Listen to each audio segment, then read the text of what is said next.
Assalamualaikum warahmatullahi wabarakatuh. Alhamdulillahi rabbil alamin. Wassalatu wassalamu ala sayyidin mursalin. Wa ala alihi wa sahbihi ajma'in. Rabbi syarah li sadri wa yassir li amri. Wahlul uqdatam min lisani yafqahu qawli. Subhanaka la ilma lana illa ma 'allamtana innaka antal alimul hakim. Wala haula wala quwwata illa billahil aliyyil azim. Terima kasih kepada DJ Wadi. Dan insya-Allah untuk slot talaki Safinatun Najah menggunakan pakar kitab Safinatun Najah akan menyambung pembicaraan berkaitan dengan rukun Islam, rukun iman, kemudian takrif Islam dan iman, dan satu laginya takrif definisi ihsan. Jadi saya baca dululah dalam kitab Safinatun Najah. Kalau edisi Jawi muka surat 2 baris yang ketiga, baris yang keempat daripada atas. Jadi baca ni untuk ambil keberkatan kitab. Kitab Safinatun Najah. Kemudian nama selok pula, selok talaki Safinatun Najah. Jadi kena baca dululah dalam kitab Safinatun Najah. Qala al-muallifu rahimahullahu ta'ala wa nafa'ana bi'ulumihi amin. Arkanul Islami khamsatun. Syahadatu an la ilaha illallah wa anna Muhammadar Rasulullah wa iqamus salah wa ita'uz zakah wa sawmu Ramadan wa hijjul baiti man istata'a ilaihi sabila. Terjemahan dia, bermula segala rukun Islam itu 5 perkara. Pertama, menyaksikan bahawa tiada Tuhan disembah dengan sebenarnya melainkan Allah Subhanahu wa ta'ala, dan menyaksikan bahawa sesungguhnya Nabi Muhammad itu pesuruh Allah Subhanahu wa ta'ala. Ini rukun Islam. Kemudian beberapa slot yang terdahulu saya pergi kepada ta'rif Islam dan juga ta'rif iman. Minggu lepas, saya pergi kepada takrifan agama. Islam satu, iman satu adalah bahagian dalam agama. Yang mana bahagian dalam agama 3. Islam, iman dan ihsan. Jadi sebelum pergi kepada bahagian agama, Islam, iman dan ihsan, kemudian pergi kepada rukun Islam, rukun iman, minggu lepas saya undur balik kepada takrifan agama. Agama secara ringkas adalah perhimpunan hukum hakam yang disampaikan oleh Nabi SAW daripada Allah Subhanahu wa ta'ala. Hukum hakam agama yang disampaikan oleh Nabi selama 23 tahun. Yang mana hukum hakam agama ni merangkumi hukum hakam akidah, merangkumi hukum hakam ibadah, muamalah, munakahat, janayat, dan juga hukum hakam berkaitan dengan syariat hati, ikhlas, taubah, syukur. Itu dipanggil perkara agama yang disampaikan oleh Nabi SAW. Dengan agama inilah yang akan bawa keselamatan kepada kita di dunia dan di akhirat. Jadi rekah agama ni hak Nabi bawa selama 23 tahun. Merangkumi akidah, merangkumi syariat zahir fiqh, ibadah, muamalah, munakahat, janayat, dan juga merangkumi berkaitan syariat batin dalam pembicaraan ilmu tasawuf. Kemudian ketiga-tiga bab akidah ke, bab syariat zahir ke, syariat batin tasawuf ke, dimerangkumi dalam bahagian agama, Islam, iman dan ihsan. Jadi, hak berkaitan dengan takrif Islam dan iman, Apa beza antara Islam dan iman? Itu sudah berulang kali. Kemudian sidang pendengar masih lagi boleh mengikuti dalam FB Manis FM. Boleh ikuti kembali dan boleh ambil simpang lah. Sebab sebelum nak terus kepada satu-satu tajuk dalam kitab Safinah Namputun Najah ni berkaitan dengan definisi agama, definisi Islam, definisi iman, definisi ihsan ni memang kita kena tahu. Apa beza antara Islam dengan iman? Satu lagi, apa beza antara Islam dan ihsan? Jadi beza antara Islam dan iman, ini saya sudah sebut berulang kali. Jadi Islamnya terima zahir akan sekalian perkara agama Allah Subhanahu Wa Taala. Terima sekalian secara zahir. Yang mana rukun Islam yang 5 perkara dibina atas asasnya adalah 2 kalimah syahadah. Penyaksian bahawa tiada Tuhan melainkan Allah. Penyaksian bahawa Nabi Muhammad adalah utusan Allah. Maka sekalian perkara agama yang Nabi Muhammad bawa daripada Allah Tuhan Yang Esa, sebagai orang Islam, kita akan terima bulat-bulat secara zahir. Sekalian. Bukan hanya terima bab semayang, zakat, puasa haji saja, sekalian. Termasuk berkaitan dengan akidah. Kena terima. Perkara akidah pun kena terima. Hak masalah beriman, itu bahagian hati, hak zahir. Maknanya, kalau ada orang yang secara zahirnya, dia menafikan kewujudan malaikat. Malaikat ni tak ada contohnya. Maka terbatal Islam dia. Dia menafikan berlakunya qiyamah. Dia menafikan selepas dimatikan akan dihidupkan kembali. Dia tolak. Secara zahir ni, dengan cakap mulut. Tak adanya, bila mati senyap lah. Nak bangkit kembali apa? Maknanya, dia menafikan perkara agama, hidup kembali, yang dibawa datang oleh Nabi SAW, batal Islam dia.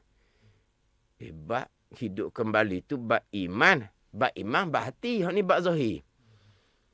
Kan zahir ni kan semayang, zakat, puasa haji. Tak. Hak zahir ni akan secara zahir kena terima sekalian. Bukan hanya terima bab ibadah saja, bukan. Kena terima bab akidah, kena terima bab ibadah, bab muamalah, munakahat, janayat, kena terima belaka. Sebab apa? Sebab asasnya adalah 2 kalimah syahadah. Jadi sebagai orang Islam kena terima secara zahir akan sekian perkara agama. Iman sama saja. Cuma iman percaya hati akan sekalian perkara agama. Bukan percaya hati akan akidah saja. Hati terima akan ibadah. Hati terima akan muamalah. Hati terima akan munakahat janayat. Itu orang yang beriman. Percaya hati akan sekalian perkara agama yang dibawa datang oleh Nabi SAW. Jadi Islam terima zahir akan agama. Iman percaya hati akan itu saja beza dia. Tapi Islam dan iman tak boleh cerah tanggal lah 2 ni. Sebab Islamnya kita warisi daripada ibu bapa. Imannya hati kita terima akan sekalian perkara agama. Jadi kita sebagai ibu bapa ni, kita kena ajar molek kepada anak-anak kita apa dia agama. Hak Nabi bawa. Sebab apa? Sebab orang Islam kena terima sekalian perkara agama. Orang beriman kena terima hati akan sekalian perkara agama. Jadi kita kena ajar molek lah kepada anak-anak kita. Apakah perkara agama yang Nabi bawa? Nabi bawa ibadah saja je ke? Sembahyang, zakat, puasa haji ke? Tak. Nabi bawa agama dalam bab ibadah, muamalah, munakahat, janayat. Nabi bawa belaka. Kena terima belaka lah tu. Secara zahir, sebagai orang Islam, dan terima hati sebagai orang yang beriman. Yang mana slot yang terdahulu saya tekan berkaitan dengan janayat. Sebab orang Islam ni dalam bab ibadah, sembahyang, zakat, puasa, haji, memang terima betul-betul. Bab muamalah, terima. Bab munakahat, terima. Bab janayat, hudud, qisas dan ta'zir. Hak ni kena tekan. Sebab terdahulunya penjajah, jajah negara ummah Islam ditinggal racun yang sangat besar kepada ummah Islam. Yang mana ummah Islam ni, kalau paksa sekalipun, sampai peringkat bunuh sekalipun, suruh tukar agama, orang Islam sanggup mati. Orang Islam sanggup mati. Bunuh pun bunuhlah. Tukar agama, tak sanggup sama sekali. Akhirnya penjajah, dia tanamkan kecurigaan kepada hukum agama Allah Subhanahu wa ta'ala. Bab semayang, zakat, puasa, haji, dia tak kosek. Hukum agama Allah, bab hudud, bab qisas, bab ta'zir. Ini hukum agama Allah. Hukum Al-Quran yang sama sebagaimana hukum Al-Quran perintah semayang, zakat, puasa, haji. Jadi hak ni memang selalu kena peringatkan. Sebab takut ada lagi tinggal hak racun-racun penjajah ni. Bisa racun ni. Sampai ke dahulu-dahulu timbul percakapan-percakapan yang berat-berat berkaitan dengan hukum Al-Quranul Karim, hukum agama Allah Subhanahu wa ta'ala, bab qisas ke, bab hudud ke. Padahal itu adalah hukum Al-Quranul Karim. Kita sebagai orang Islam kena terima. Kita sebagai orang beriman kena terima hati sepenuhnya. Hati kita terima berkaitan dengan kewajipan semayang, kewajipan zakat, puasa, haji. Hati kita terima berkaitan dengan kewajipan melaksanakan hukum agama Allah, hukum qisas ke, hukum hudud ke. Mana hati kena terima. Pelaksanaan itu pergi pada ihsan. Kita akan bicara berkaitan dengan ihsan. Kita sentiasa, ni kena kita untuk diri kita satu, untuk keluarga kita satu, biar mereka faham agama. Yang mana kita membaca Al-Quranul Karim. Dalam Al-Quran sangat-sangat jelas. Hak perintah contohnya, perintah faqta'u aydiyahuma tu. Surah Al-Ma'idah ayat yang ke-38 tu. Was-sariqu was-sariqatu faqta'u aydiyahuma jaza'an bima kasaba nakalam minallah wallahu azizun hakim. Surah Al-Ma'idah ayat yang ke-38. Ayat Al-Quran yang kita cium, yang kita junjung, yang kita sentiasa baca. Macam mana perintah Allah? Dan orang pencuri lelaki dan pencuri perempuan, potong oleh kamu akan tangan keduanya. Tuhan perintah ni. Ini bukan hukum yang diijtihadkan oleh ulama. Sebab ini hukum yang jelas, perintah Al-Quranul Karim. Jadi siapa kita sebagai orang Islam tak mahu terima? Siapa kita sebagai orang beriman tak mahu percaya hati? Ini hukum agama Allah. Lepas tu Allah Ta'ala kata, jaza'an bima kasaba, sebagai balasan dengan apa yang diusahakannya. Tuhan kata pula, nakalam minallah, juga suatu pencegahan daripada Allah. Allah kata pencegahan daripada Allah. Maknanya kalau laksana hukum agama Allah ni akan tercegahlah orang daripada mencuri. Kita percaya kepada firman Allah. Walaupun tak ada nampak bukti pun kita percaya.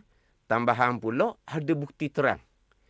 Mana bukti terang pencegahan daripada Allah? Tanya orang Mekah. Macam mana Mekah kedai-kedai sampai masa semayang. Orang Arabnya dia tinggal-tinggal gitu je pergi semayang. Mana tak ada orang berani kosek pun barang dia.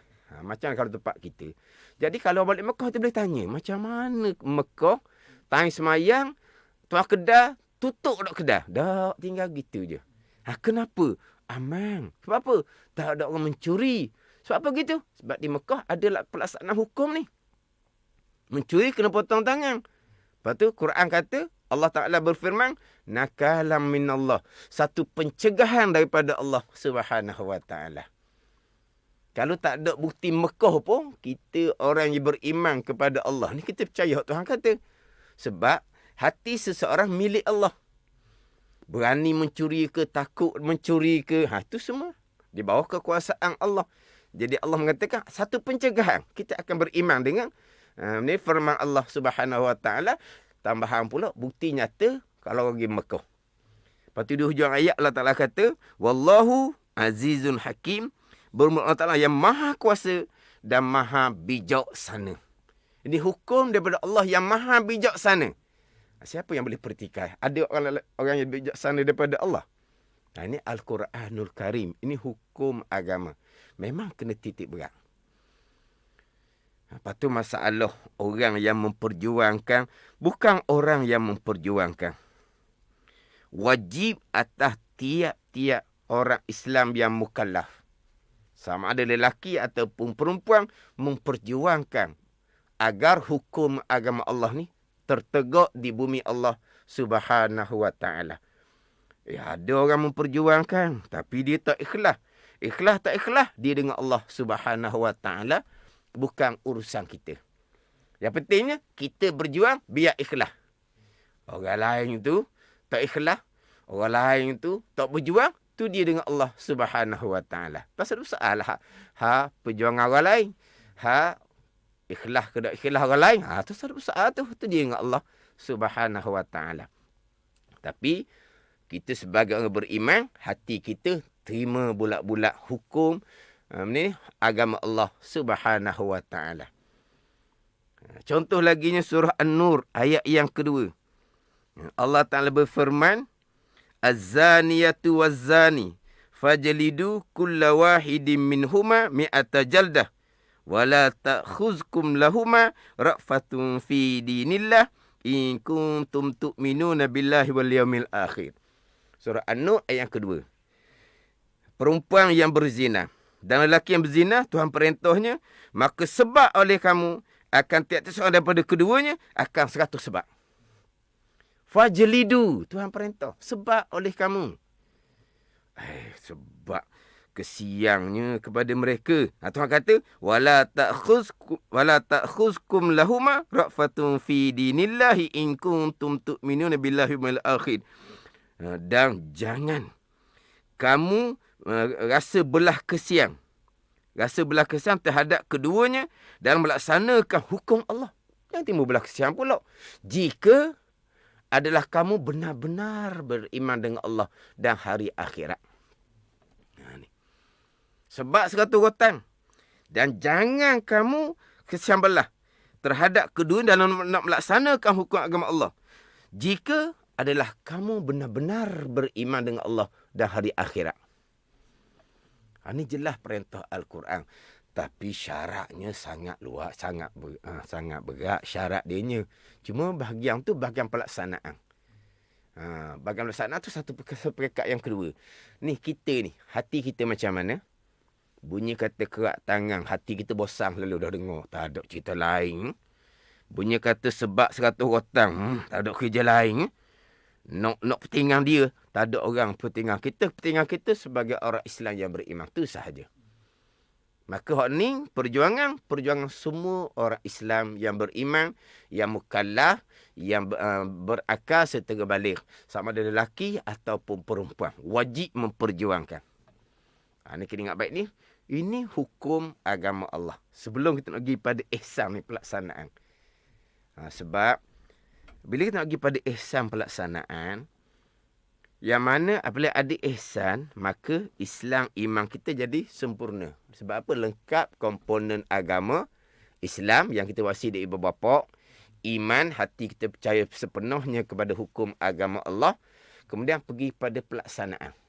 Pelaksanaan inilah dengan mendirikan sembahyang, dengan mengeluarkan zakat, dengan berpuasa di bulan Ramadan, dengan mengerjakan haji, dengan melaksanakan hukum muamalah sesama kita. Dalam bermuamalah, jangan terbabit dengan riba, jangan terbabit dengan penipuan. Pergi pula pelaksanaan pada hukum munakahat. Dalam kehidupan berumah tangganya, nafkahnya macam mana pelaksanaan dia, tanggungjawabnya macam mana pelaksanaan dia. Tu pergi pada ihsan. Kemudian bab janayak ni lah, macam mana perjuangan kita untuk moga-moga hukum tu terlaksana. Jadi nak pergi pada ihsan ni, untuk sah ihsan kita, pengabdian diri kita kepada Allah, syaratnya kita orang Islam yang beriman dengan Allah Subhanahu wa ta'ala. Jadi, sidang pendengar, kena ambil faham boleh lah tadi hak antara Islam, terima zahir, akan sekian perkara agama, ihsan, percaya hati akan sekian perkara agama. Ini nak pindah pula kepada ihsan. Saya pun sebelum nak pindah kepada takrifan ihsan, sebelum ni pun saya ada sentuh dah sedikit-sedikit apa dia takrif definisi ihsan. Kemudian sebelum masuk ihsan, saya undur balik pula. Ulang balik definisi takrif agama, ulang balik definisi takrif Islam, definisi takrif iman. Baiklah, mana kes slow dah ni. Slow. Lepas tu dengan masa kita yang terhad, maghrib masih lagi awal lagi sekarang ni. Dia kalau maghrib tu pukul 7 ke atas, barulah lega. Ini maghrib awal ni, yalah, masa orang kata mencemburui masa yang terhad. Sekadar dapat masa lah kita kata di masa sekarang ni. Jadi saya nak pergi kepada takrif ihsan. Ihsan ni kalau sabdaan Nabi SAW apabila Jibril AS tanya Nabi, akhbirni anil ihsan, ya Muhammad, cerita akan daku berkenaan dengan ihsan. Nabi pun jawab, anta budallah ka'annaka tarahu fa illam takun tarahu fa innahu yarak. Itu jawapan Nabi berkaitan dengan pertanyaan Jibril berkenaan dengan ihsan. Tapi saya nak fokus kepada hak permulaan Nabi takrifkan ihsan. Anta budallah ka'annaka tarahu fa illam takun tarahu fa innahu yarak. Itu pergi kepada maqam ihsan. Itu insya-Allah saya akan cerita kemudian tu. Nak pergi pada ihsan adalah anta budallah, bahawa engkau mengabdikan diri akan Allah, dan bahawa engkau mengerjakan segala suruhan zahir dan batin, dan engkau meninggalkan segala larangan zahir dan batin. Di ihsan ni, terjemahan dia berbuat baik. Ni ahsana yuhsinu ihsanan. Dia hasuna yahsunu husnan ni, dari segi bahasa Melayu kita, elok, baik, bagus, tu husnan. Kemudian dipindah kepada ba' if'al, ahsana yuhsinu ihsanan. Apa makna? Buat baik. Buat baik itu ihsan. Apa makna buat baik? Buat baik ni dengan bahawa mengabdikan diri akan Allah dengan mengerjakan segala suruhan zahir dan batin, dan meninggalkan segala larangan Allah zahir dan batin. Tu dia ihsan. Jadi suruhan Allah zahirnya sembahyang, zakat, puasa, haji. Tu contoh ibadat lah. Jadi sembahyang contohnya. Sebagai orang Islam, kita terima kewajipan sembahyang. Sebagai orang yang beriman, hati kita terima akan kewajipan sembahyang. Ihsan ni mendirikan sembahyang cukup dengan syarat dan rukun. Itu ihsan. Islamnya terima kewajipan sembahyang.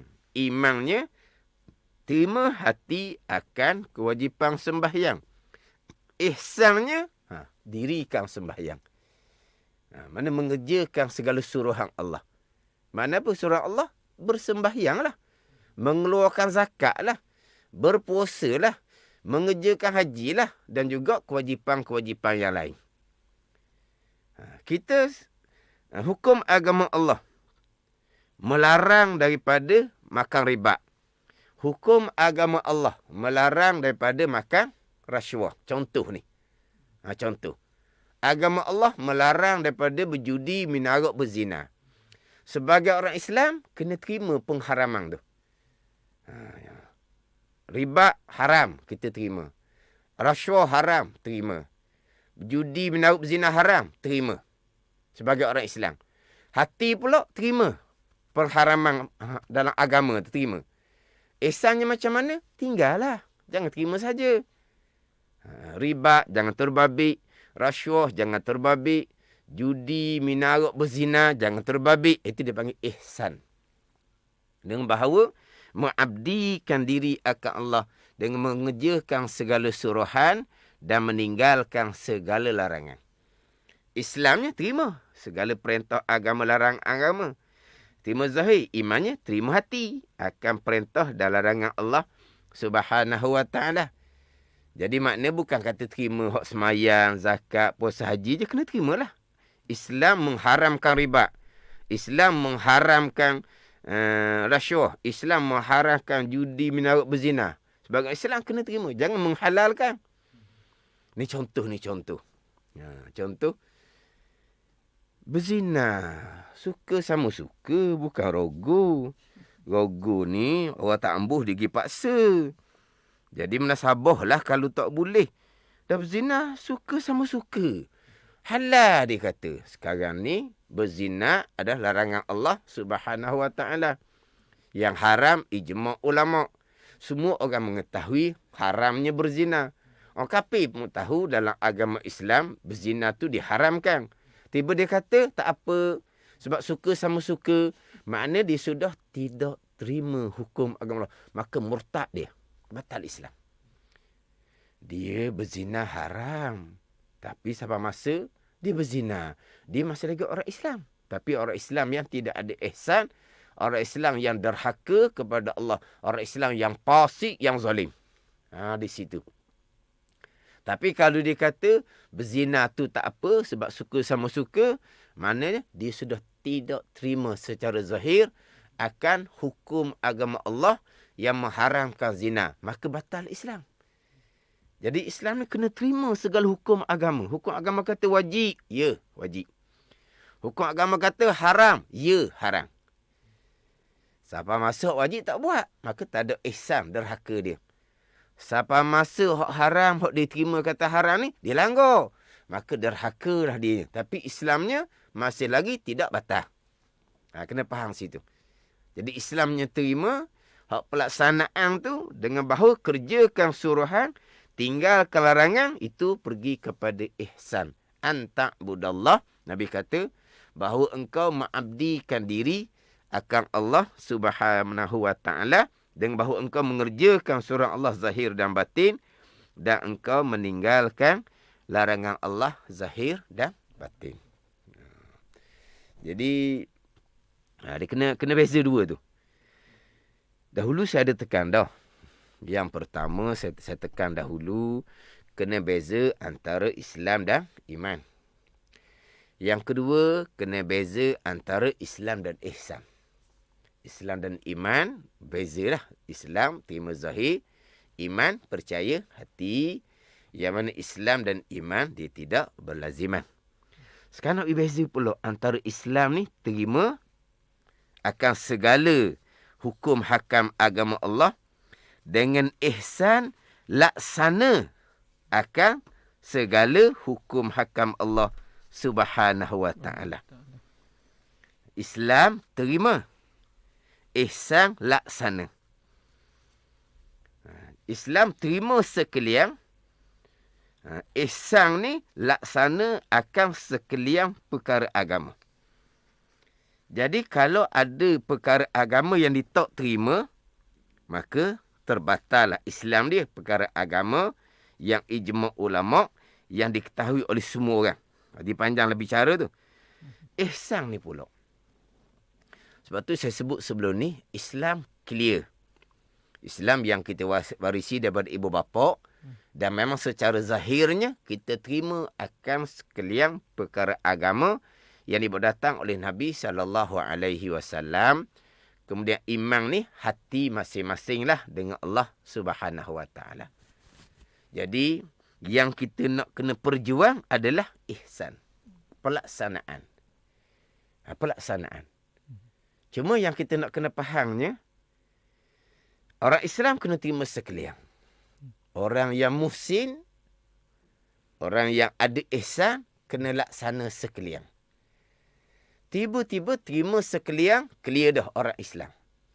Hati percaya sepenuhnya orang yang beriman. Tapi pelaksanaan, ni pelaksanaan hak lemah. Bukan kata pelaksanaan bab hukum janayat, hudud kisah takzir. Kita pergi pada pelaksanaan hukum agama dalam diri kita. Ni. Cerita hak mudah dulu ni. Hak individu ni. Hak individu. Hak hukum janayat, hudud kisah tu hukum negara. Hak tu perlu pada perjuangan pada semua orang. Hak individu ni. Sebagai orang Islam, kita contoh hak ibadat.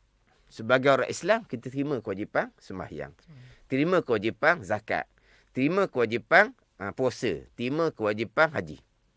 Tapi pelaksanaan, ada tak orang Islam yang hanya berpuasa tetapi tidak bersembahyang? Adalah. Makna apa tu? Dilaksana separuh je. Oh, puasa rajin sangat Ramadan. Tak pernah tinggal. Tapi sembahyang? Sembahyang tidak. Dia panggil apa ni? Dilaksana separuh sahaja. Orang ni orang Islam sebab diterima kewajipan sembahyang.